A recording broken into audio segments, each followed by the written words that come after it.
Today I fucked up by turning up to a wedding without my cameras. I'm the wedding photographer. I really fucked up today but managed to pull it back without anyone knowing. I've been a professional wedding photographer for 8+ years and this is my worst fuck up. Yesterday, Friday, I had a 5-hour chest tattoo booked which overran slightly.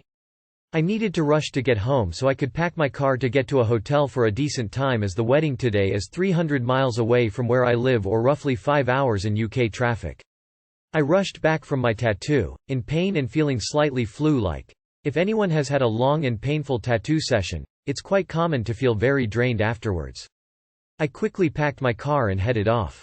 It was a long and boring drive. To top it off, here in the UK there is a petrol shortage, so queues to refill cars are 30 million plus and prices seem to have crept up. I arrive at my hotel at 10 p.m. feeling really tired and rather bloody due to not having had time to wash my tattoo yet. On top of this my throat is beginning to hurt, which always means the start of a head cold. No worries. I can just sleep. Nope. Unpacking my car I realize I've forgot the most important bag. My camera bag. I had no option but to drive 5 hours, 300 miles, back home to get the bag. My sat-nav told me it would be 3 a.m. by the time I got home, which I then realized meant I would be back up to my hotel at 8 a.m. For a wedding I had to be at for 9 a.m. So with absolutely no sleep, a sore chest, a throat which now feels like I'm swallowing razor blades and a high temperature causing me to shiver. I stand here at the wedding with my cameras, incredibly delirious and wondering why the pain medication I took isn't doing anything. I also stand here with less money due to having to pay for the hotel room and 900 miles of fuel for my car, and fairly certain I caused a few speed cameras to go off. Too long did not read. Forgot cameras for a wedding, meaning I had to drive all night to get them. Edit: I've taken 2 COVID tests, one yesterday and one this morning. I'm both double jabbed and have had COVID in January. This is simply a cold that I've had a million times before in my life. Not only that, I'm masked up and using hand sanitizer frequently. I appreciate the concern of other people, but I would never put people at risk. I visit my elderly father lots and would never ever risk his health too. This was just an amusing story which has turned into a COVID debate.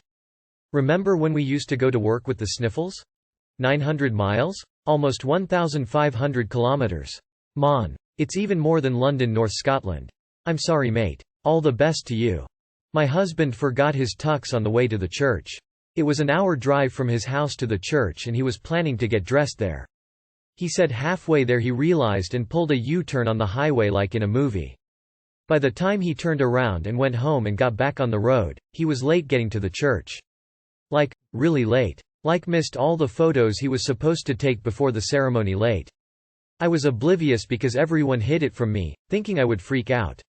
Apparently at one point there was concern he was not going to show up. We've been married 17 years and laugh about it now, but really, who forgets their tux on their wedding day? You had one job. At least it'll be a funny story to tell, and I doubt you'll ever forget them again. I went to a wedding where the DJ forgot his laptop. He also had driven in from about 3-4 hours away. He was apologetic, but Jesus man, it's your whole job.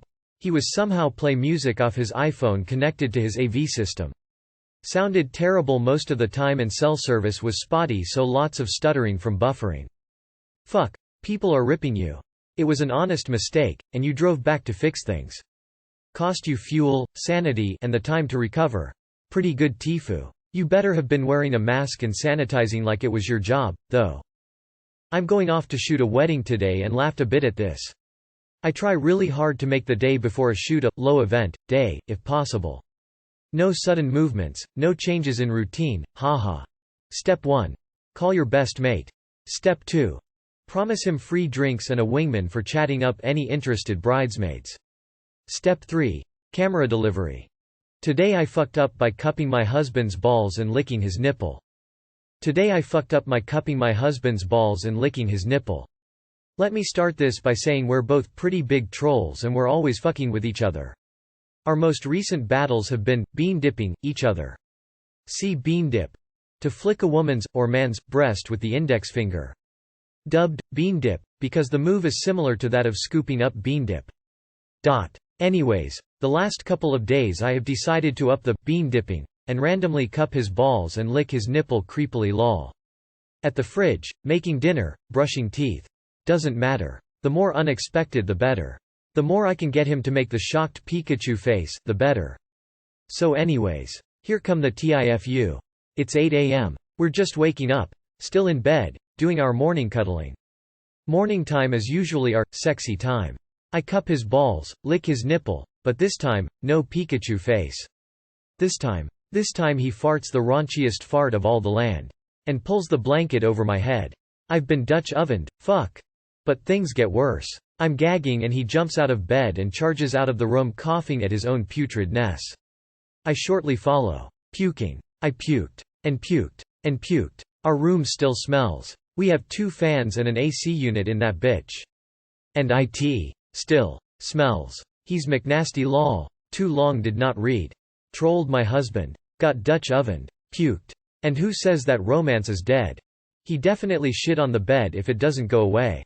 That's just nasty. Thanks for sharing. There's love in the air. I hope to one day be blessed with a relationship like this. I love you both. Beans are the magical fruit after all. Now that's relationship goals right there.